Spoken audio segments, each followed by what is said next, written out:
بسم الله والحمد لله والصلاة والسلام على رسول الله وعلى آله وصحبه ومن والاه. رب اشرح لي صدري ويسر لي أمري واحلل عقدة من لساني يفقهوا قولي. Chers frères et sœurs, aujourd'hui avec l'aide d'Allah Tabarak wa Ta'ala, notre thème est qu'as-tu fait pour ta religion? Qu'as-tu fait pour ta religion? Ceux et celles qui méditent sur notre situation actuelle voient qu'on a encore beaucoup d'efforts à fournir.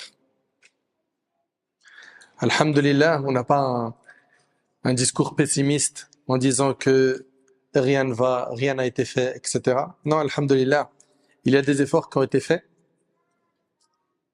des efforts qui ont été faits par nos aînés et des efforts qui sont faits jusqu'à aujourd'hui par la permission d'Allah subhanahu wa ta'ala, mais nous avons tous et toutes un rôle à jouer pour améliorer l'état de la Ummah. Et Allah Ta'ala dit Inna Allah la yughayyiru ma biqawm hatta yughayyiru ma bi anfusihim. Allah ne change pas l'état d'un peuple tant qu'ils n'ont pas changé ce qu'il y a en eux-mêmes. Si on veut que les choses autour de nous changent, évoluent de la meilleure des manières, eh ben il va falloir avoir une réelle prise de conscience. Il va falloir commencer par nous-mêmes. Si tu veux que les choses autour de toi changent et s'améliorent, change et améliore-toi. Quel est ton rôle? En tant que musulman, quel est ton rôle? Tu vas me dire, j'adore Allah subhanahu wa ta'ala, je fais mes prières, j'essaie de craindre Allah autant que je peux, très bien, mais quel est ton rôle pour améliorer la situation de la Ummah, être une plus-value dans la société dans laquelle tu vis? Et généralement, on se pose cette question qu'après un déclic. On a énormément de gens qui admirent les acteurs de la communauté musulmane, que ce soit dans le domaine associatif, dans les mosquées, dans la da'wah, dans l'humanitaire, dans l'éducation, dans le social, dans le secteur de l'handicap, etc. On a des belles choses qui sont faites, et on a des gens qui disent « Allahumma barik »,« Oh, mashallah, t'as vu cette sœur, t'as vu ce frère, t'as vu les efforts que lui fait, t'as vu ce qu'elle fait comme effort ?» Et ils sont admiratifs. Et tout ça, alhamdulillah, ce sont des bonnes choses. Mais la question, c'est pourquoi toi, tu prends pas des responsabilités. Moi, vraiment, ce que j'aimerais que tu ressentes après cette conférence, c'est que tu es responsable et que tu as quelque chose à amener, à apporter pour faire évoluer les choses de la meilleure façon dans l'Ummah.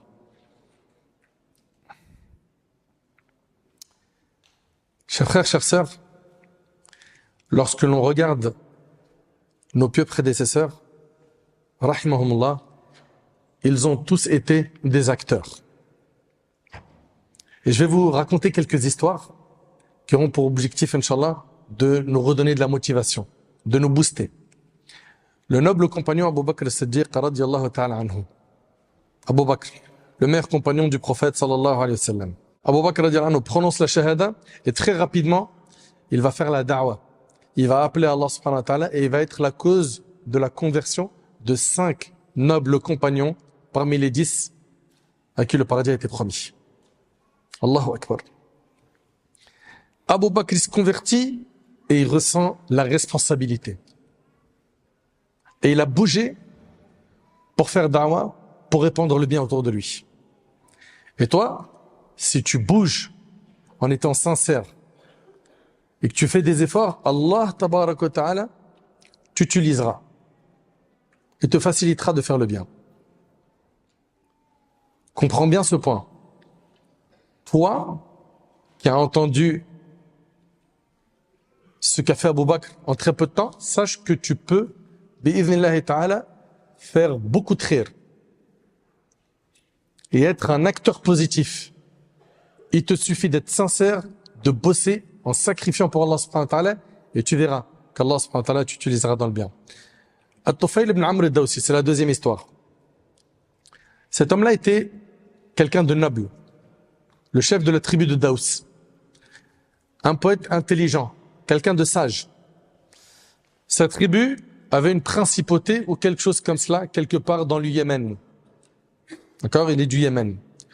Tufayl vient à la Mecque en l'an 11 de la prophétie. donc avant la hijra, avant l'émigration du prophète en le 11 de la prophétie, les Mécois se préparent à son arrivée et lui réservent un accueil honorable et grandiose. Oh Tufayl, tu es venu dans ton pays, tu es chez toi. Et ils vont tout de suite le mettre en garde contre le prophète Mohammed alayhi salatu wassalam, qui travaillait sans relâche à faire la da'wah, il appelait les gens à Allah subhanahu wa ta'ala. Et ils vont lui dire, cet homme parmi nous, en parlant de Mohammed, nous a défiés, rompu notre cohésion, dispersé nos efforts. Toutefois, sa parole est comme de la magie. Il sépare l'homme de son père, de son frère, de sa femme. Nous craignons qu'il vous influence, toi et ton peuple. Ne lui parle surtout pas et n'écoute rien de lui. Qu'est-ce qu'ils ont fait? Ils ont conditionné At-Tufayl ibn Amr al-Dawsi jusqu'à ce qu'il était déterminé à ne plus rien écouter du prophète sallallahu alayhi wa sallam. Tufayl, il a été conditionné pour pas écouter le prophète sallallahu alayhi wa sallam. Et il va dire, par Allah, il me conditionnèrent à tel point que j'ai pris la décision de ne l'écouter en quoi que ce soit. Et c'est même bouché les oreilles. Ok? Il s'est mis du coton dans les oreilles pour ne plus rien écouter. Parfait. Il se rend à la mosquée. Il dit, je me rendis à la mosquée où j'ai trouvé le prophète debout, priant à la Kaaba. Je me suis rapproché de lui et Allah m'a fait entendre ce qu'il disait. J'ai entendu une belle parole. C'était le Coran qui était récité par le prophète sallam.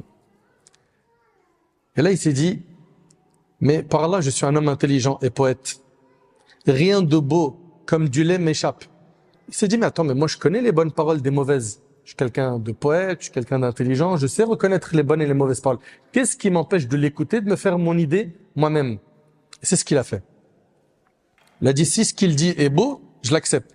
Si c'est laid, je le rejette. Il est resté jusqu'au moment où il rentrait chez lui pour le suivre.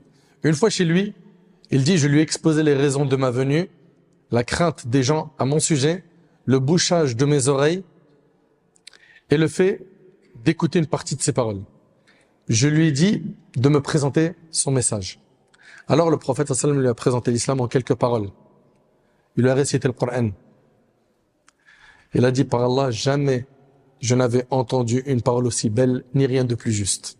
Subhanallah. Il dit, en conséquence, je me suis converti à l'islam.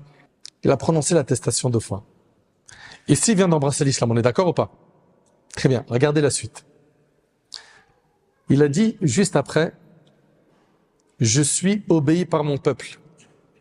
Et je veux que tu m'envoies vers eux afin que je les appelle à l'islam. Allahu Akbar. Allahu Akbar. Je suis obéi par mon peuple et je veux que tu m'envoies à eux pour que je les appelle à l'islam. Tufayl, il vient tout de suite d'embrasser l'islam. Qu'est-ce qu'il a ressenti? La responsabilité.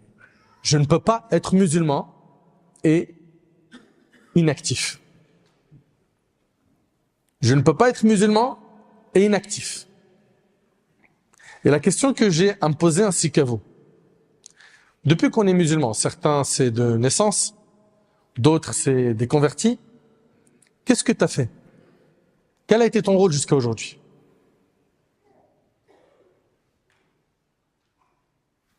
Quel bien as-tu fait pour la Ummah, pour la société dans laquelle tu vis?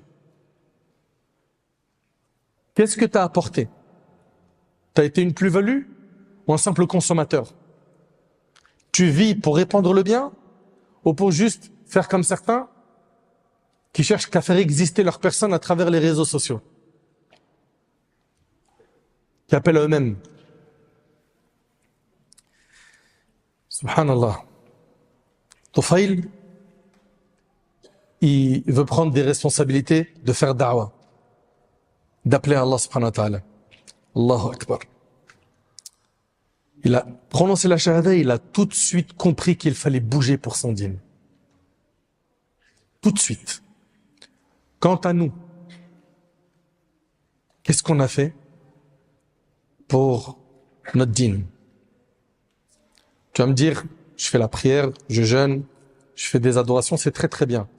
Moi je te parle de qu'est-ce que tu as fait pour ton dîn, pour la Ummah, pour faire évoluer les choses dans la société dans laquelle tu vis.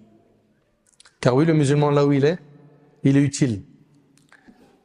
Comme Isa alayhi salam, il dit وَجَعَلَنِي مُبَارَكًا أَيْنَمَا كُنْتَ, et il a fait de moi un être béni où que je sois. Le croyant, il est comme ça. Où il est béni. Où il apporte quelque chose. Où il est utile. Quelle responsabilité as-tu pris depuis ce grand nombre de conférences que tu consommes, ces khutbah de Jumu'ah auxquelles tu assistes? Al-Tufayl, radiyallahu anhu, il a compris que être musulman, c'est être responsable. Il retourne chez sa tribu et il les appelle à l'islam. Puis, son peuple refuse l'appel à l'islam. Il va aller voir le prophète sallam et il va dire au prophète sallam, Daous a péri. Ils ont refusé mon appel à l'islam. Fais des invocations contre eux. Fais des invocations contre eux. Le prophète sallam a invoqué Allah en leur faveur en disant, Allah mahdi Daous wa'ti bihim. Oh Allah, guide Daous et amène-les vers nous. Guide-les vers le droit chemin. Et subhanallah, le prophète sallam, son invocation a été exaucée. On y voit dans cette histoire que Tufayl a tout de suite pris des responsabilités car il a compris que être musulman, c'est être quelqu'un de responsable. À peine il s'est converti, tout de suite il s'est mis à travailler. Et c'est comme ça qu'on doit être. Vous savez, dans le monde dans lequel on vit aujourd'hui, il y a, je le dis, je le répète, il y a les acteurs et les spectateurs. Il y a ceux qui regardent, ceux qui font, et il y a ceux qui font. Pourquoi tu passerais pas toi dans le rang de ceux qui font? Tu sais, le problème, il vient d'où? Du fait que tu doutes de ton potentiel. Du fait que tu penses que tu es capable de rien faire. Et on entend des discours, franchement, ils m'agacent. Ouais, mais tu veux faire quoi dans les mosquées? T'as vu, les papas, les shibani nous laissent rien faire. T'as vu, dans les associations aujourd'hui, c'est n'importe quoi. T'as vu, en plus, il nous manque ça, puis on n'a pas ça. T'es fort dans les constats. Retrousse-toi les manches, bosse, œuvre. Et puis si tu dis que dans certaines mosquées, les papas, les responsables ne te donnent pas de responsabilité ou ne te font pas confiance, fais le nécessaire pour gagner cette confiance. Comment? Que les responsables de la mosquée te voient en train de nettoyer les toilettes, en train de ramasser les bouteilles en plastique, en train de les aider avec un gilet pour le stationnement, qui te voient indispensables. Tu verras qu'avec le temps, tu vas gagner du crédit. Faut que tu bouges. Tu es bon quelque part.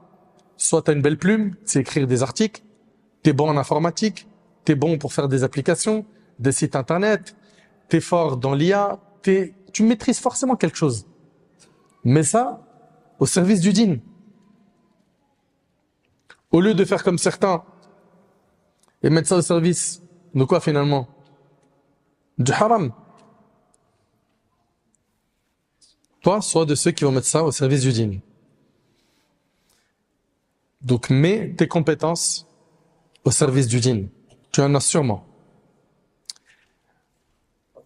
Troisième et dernière histoire de pieux prédécesseurs, après on va avoir une contemporaine. C'est l'histoire de Nu'aym ibn Mas'ud, radiyallahu anhu. Ce noble compagnon, il a sauvé les musulmans pendant la bataille des coalisés. À un moment où les musulmans étaient fortement éprouvés. Quraysh et Ghatafan vont allier leurs forces et ils vont réunir une armée de 10 000 personnes pour aller combattre les musulmans et faire en sorte qu'on n'entende plus parler de l'islam. Et ils vont s'allier à une tribu juive qui, elle, vit à Médine, qui s'appelle les Banu Quraïza. Donc, Tufayl et Ghatafan, eux, sont de l'extérieur de Médine. Et on a Banu Quraïza, qui est une tribu qui vient à l'intérieur de Médine, avec qui il y avait un pacte de paix. Comme vous le savez, le prophète, quand il arrive à Médine, il y avait un pacte de paix entre lui et les juifs. Très bien. Les musulmans, à ce moment-là, eux, ils sont 3000. Et ils apprennent qu'il y en a 10 000 qui arrivent pour attaquer Médine. Ce moment était très dur pour les croyants. Allah Ta'ala a décrit cet événement dans Sourate Al-Ahzab. إِذْ جَاءُكُمْ مِنْ فَوْقِكُمْ وَمِنْ أَسْفَلَ مِنْكُمْ وَإِذْ زَاغَتِ الْأَبْصَارُ وَبَلَغَتِ الْقُلُوبُ الْحَنَاجِرَ وَتَظُنُّونَ بِاللَّهِ الظُّنُونَ.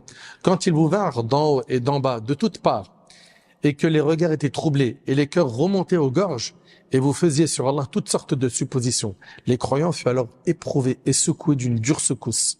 Pendant ce moment dur, Nu'aym ibn Mas'ud, cet homme-là, vient voir le prophète sallallahu alayhi wa sallam et lui dit: ô messager d'Allah, j'ai embrassé l'islam, mais ma tribu n'est pas au courant de ma conversion. Alors je suis prêt à faire tout ce que tu veux. Et là, le prophète sallam, regardez ce qu'il va lui dire. Écoutez bien, il va lui dire, comme tu n'es qu'un seul homme, écarte de nous tout danger qu'il te sera possible d'écarter. Est-ce qu'il lui a défini un plan d'action bien précis? Non, c'est pas le cas. Il lui a dit, comme tu n'es qu'un seul homme, écarte de nous tout danger qu'il te sera possible d'écarter. Nuaym a réfléchi, et sachez que cet homme-là va être la cause de la déstabilisation des 10 000 hommes qui viennent attaquer Médine. Un homme, une personne, quand elle réfléchit, elle peut faire des choses exceptionnelles.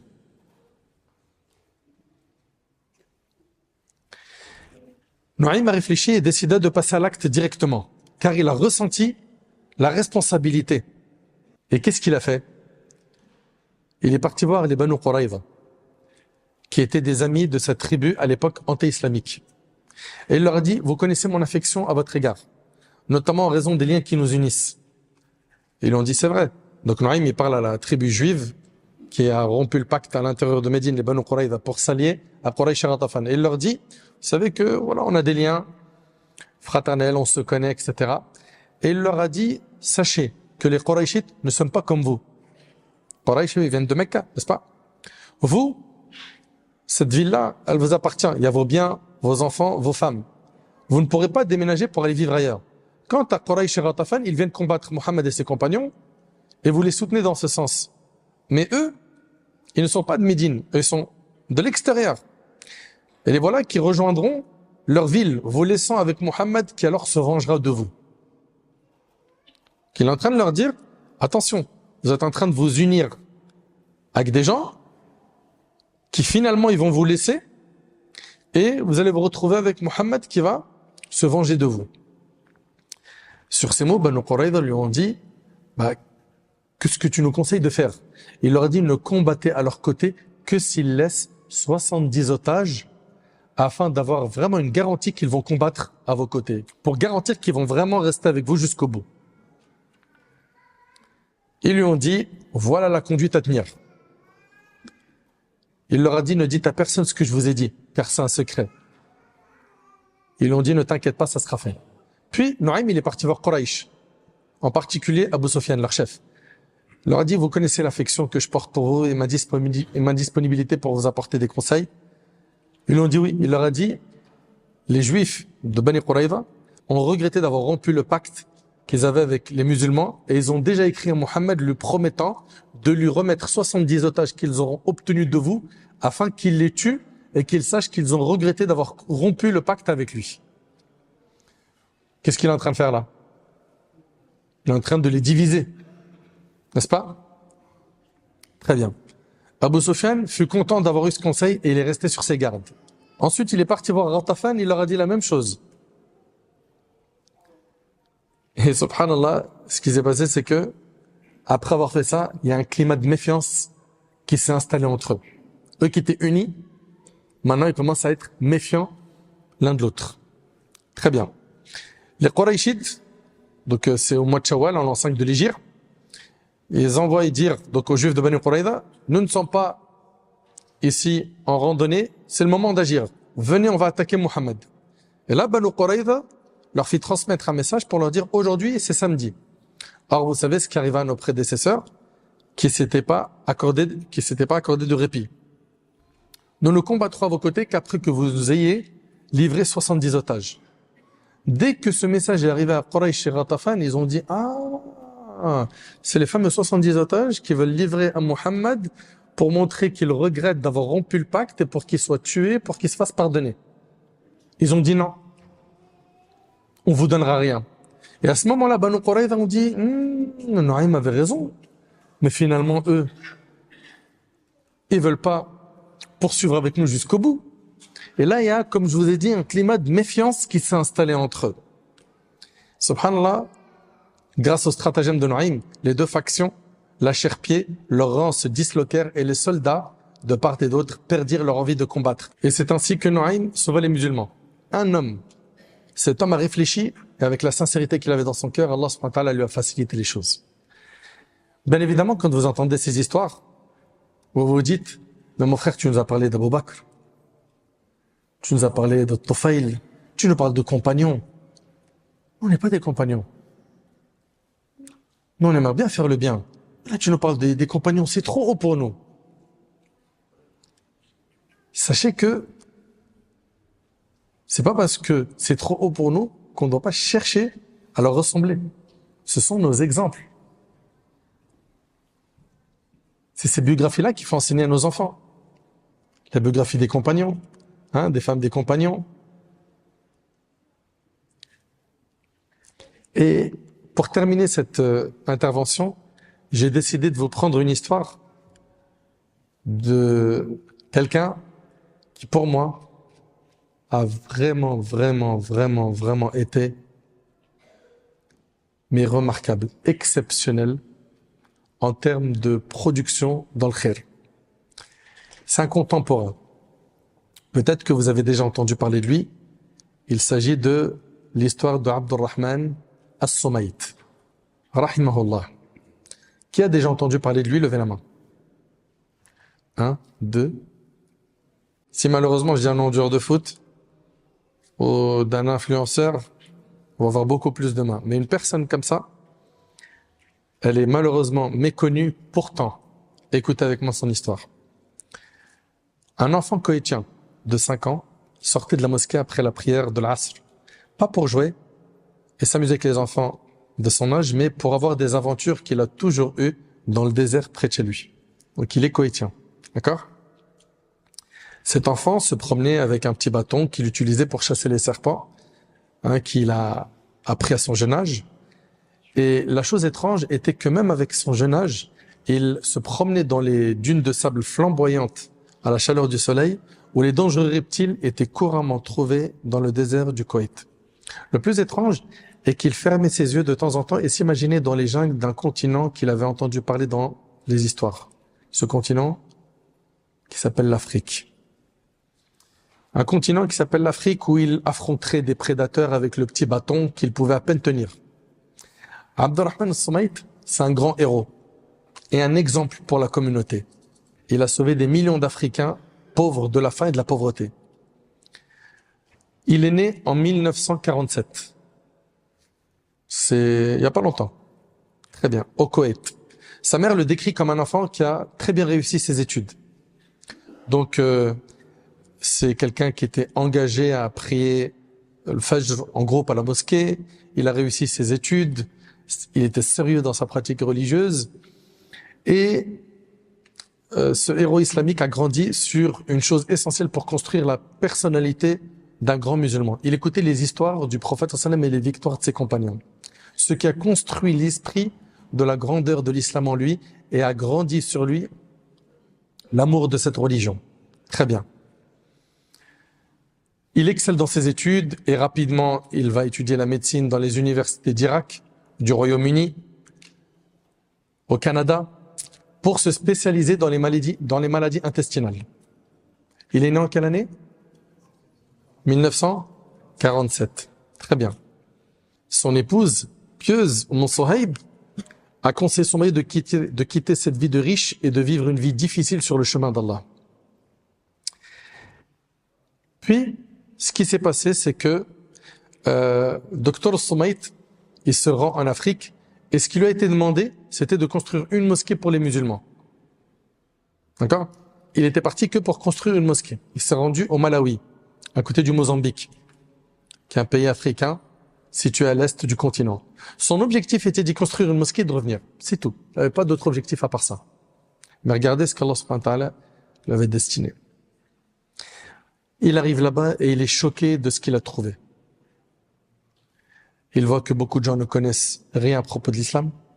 Il a même vu des musulmans qui ne savaient pas faire leurs ablutions, d'autres qui faisaient du shirk, ils associaient Allah.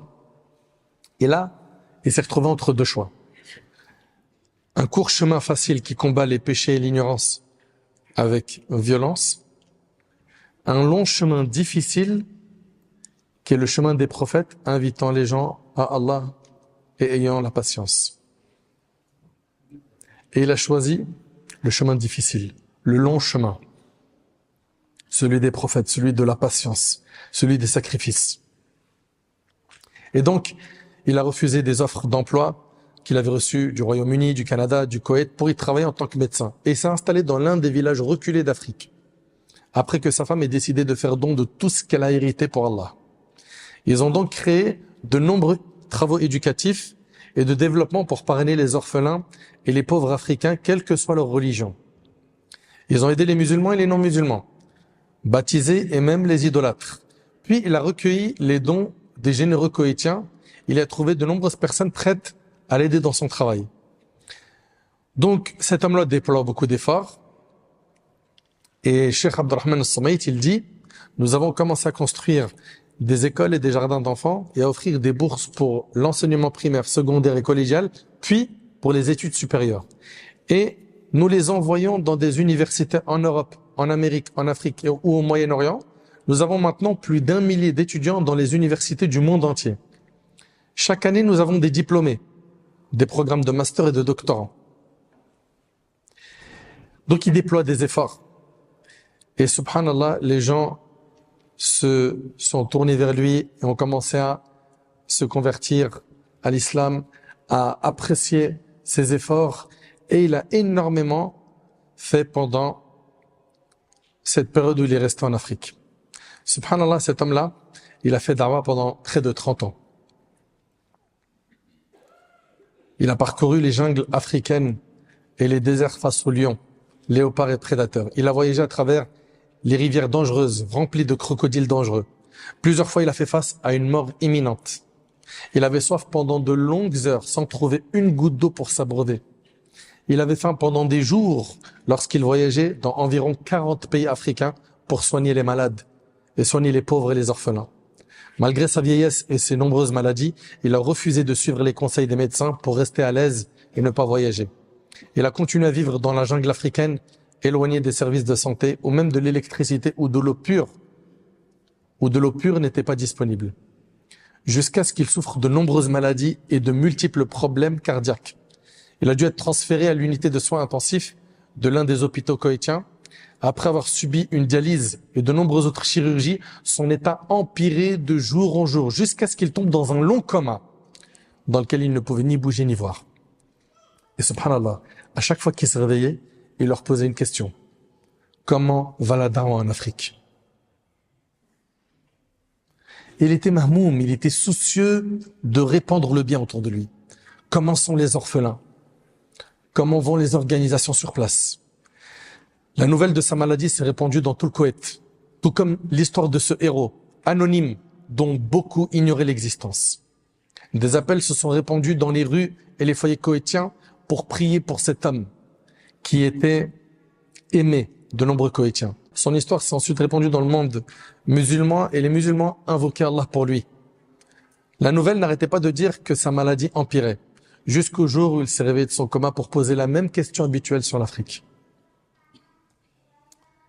Ceux qui l'entouraient lui ont dit de bonnes nouvelles venant tout juste d'Afrique, que son association avait obtenu une licence pour construire la plus grande université islamique du Kenya, l'université Ummah, qui était un rêve de Dr Abdurrahman al-Samaït depuis des années. Il était extrêmement malade, mais on y voyait toujours sur son visage un sourire qui était autrefois sur le visage d'un petit garçon koweïtien s'imaginant une grande aventure dans les jungles d'Afrique. Le jeudi 15 août 2013, vous pouvez enregistrer la date s'il vous plaît? Le jeudi 15 août 2013. Ça fait longtemps ça? Le grand héros de notre Ummah, ce grand héros est décédé. Qu'Allah lui fasse miséricorde. Les Koweïtiens, dans une foule immense, sont sortis pour assister à ses funérailles. Ils étaient si nombreux qu'on ne voyait pas la fin des funérailles. Même s'il est décédé, son œuvre de charité pour sauver les pauvres et les nécessiteux continue. Il a sauvé la mort de millions d'Africains et construit des milliers de mosquées, d'écoles et d'orphelinats qui ont hébergé des milliers d'orphelins, dont de nombreux diplômés en tant que médecins, ingénieurs, ministres et ambassadeurs. Beaucoup d'entre eux ont atteint des hauts lieux politiques dans leur pays. Maintenant, est-ce qu'on peut parler en chiffres? Regardez le fruit du travail de cet homme. Il est mort en 2013. Il a été la cause, écoutez bien s'il vous plaît, de la conversion de 10 millions d'Africains.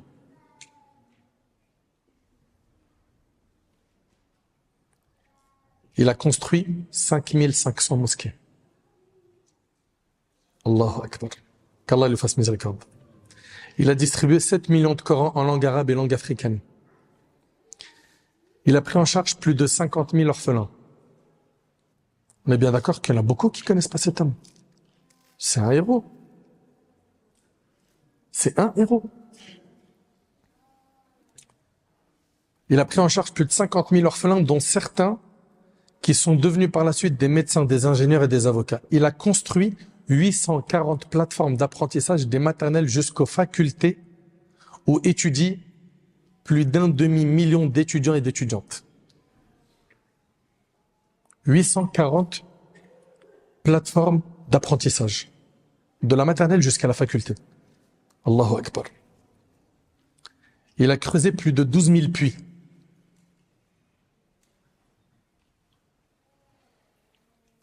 Il a construit 90 cliniques et hôpitaux. Et il a ouvert 10 stations radio en Afrique.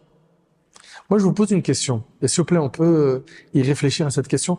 Est-ce qu'il est sorti du ventre de sa mère avec autant de compétences? Cet homme-là, un jour, il s'est pris en main. Et il a fait des choix de vie. Et aujourd'hui, on veut une époque, je le jure par Allah Azza wa Jal, que quand je vois mes petits frères et mes petites sœurs s'auto-détruire à travers ce qu'ils publient sur Internet, ça me fend le cœur. On vit une époque où les gens, ils ne cherchent pas, je ne généralise pas, à répandre le bien autour d'eux, mais à créer un engouement autour de leur personne, à être célèbre, à buzzer. Pourquoi? Pour faire beaucoup d'argent, des partenariats, etc. Pourquoi tout ça? Qu'est-ce qu'on va retenir de ton passage sur Terre? Que tu avais 10 millions de personnes sur Snap qui te suivaient? Qu'est-ce qu'on va retenir de ton passage sur Terre? Que tu as fait beaucoup d'argent en faisant du haram, en mettant de côté ta famille parce que tu n'avais plus jamais le temps de t'asseoir avec eux, tu étais une machine à faire des sous. Qu'est-ce qu'on va retenir de ton passage sur Terre? Qu'as-tu fait de bien pour ton dîn? Sachez que il n'est pas demandé d'être parfait pour vrai. Et qu'il y a un début à tout, commence par te repentir et revenir vers Allah. Et sache que ce qui t'est demandé, c'est d'être sincère et de faire des sacrifices pour ton Seigneur Azza wa Jal. Et sois pas soucieux du résultat. Le résultat, il t'appartient pas. Il appartient à Allah subhanahu wa ta'ala.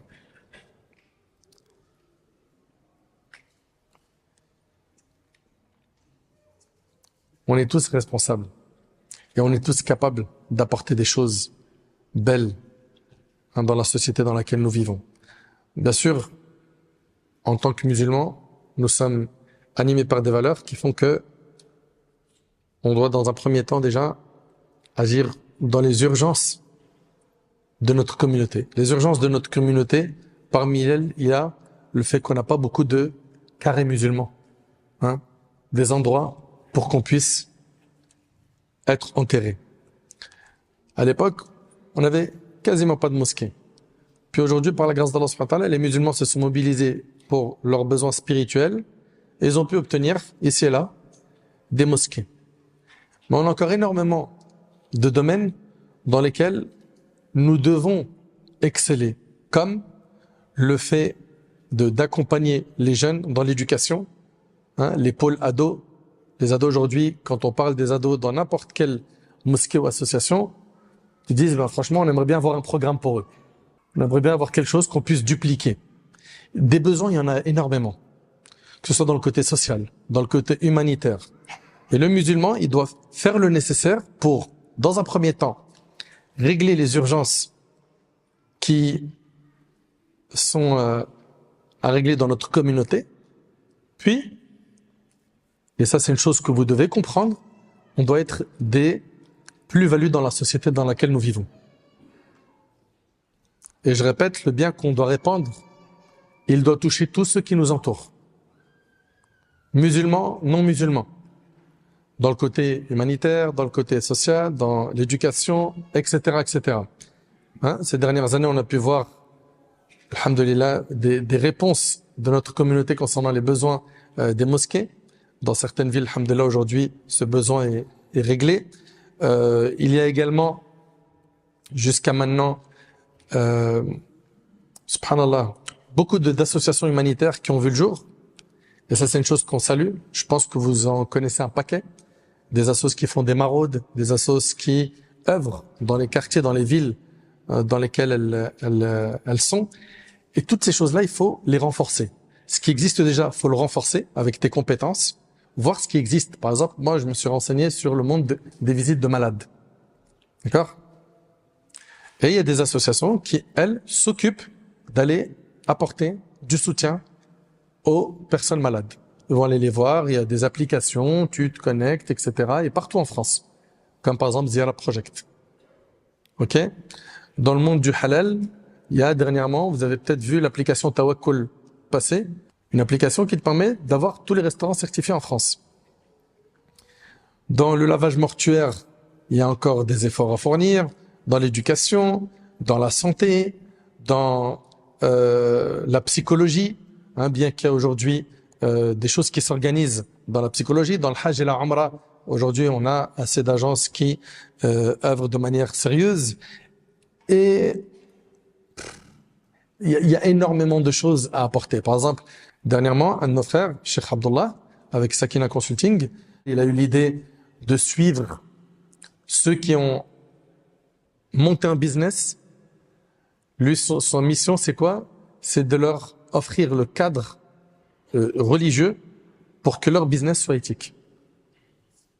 Et des initiatives comme ça, par la grâce d'Allah, on en voit naître. Et ça, c'est quelque chose qui nous réjouit le cœur. Et toi, tu es capable, soit d'être à l'origine de nouvelles initiatives qui vont aider, ou de donner de la force à l'existant. Et d'ailleurs, c'est ce qu'on vous recommande. Donnez d'abord de la force à ce qui existe.